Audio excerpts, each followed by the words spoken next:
ரிஷப லக்னத்துல ஜனனிச்சிருக்கிறீங்க. ரிஷப லக்னத்தில் பிறந்தவருக்கு அவயோக மகாதசையை கொடுக்கக்கூடிய கிரகம். ரிஷபத்தை பொறுத்தவரை 8 மற்றும் 11ஆம் ஆதிபத்தியத்தை பெற்ற குரு பகவான் தான் மிகப்பெரிய அவயோக தசையை கொடுக்கக்கூடிய ஒரு கிரகம்.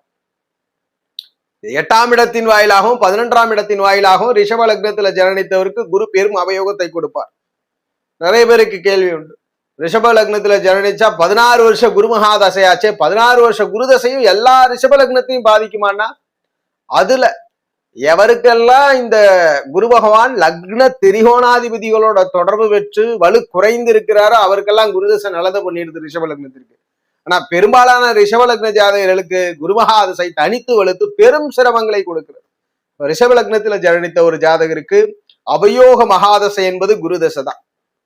எக்ஸம்ஷனா திரிகோணாதிபதிகள் வலுத்து குரு சரண்டர் அடைகிறாரோ அவருக்கு மட்டும்தான் குருதசை நன்மையை செய்கிறது. ஆனால் தனித்து குரு வலுத்த எந்த ஒரு ரிஷப லக்ன ஜாதகர்களுக்கும் குரு அவயோக கிரகமாக அவயோக மகாதசையை வழங்குகிறார். அந்த 16 வருஷமும் ஜாதகர் புது முயற்சி, புதுவியூகம், பொது தொழில் எதுவுமே இல்லாம சமூகத்துல கௌரவ பங்கம் ஏற்பட்டு தனியாக ஒரு கஷ்டமான மனநிலையில தான் வாழ வைப்பார்.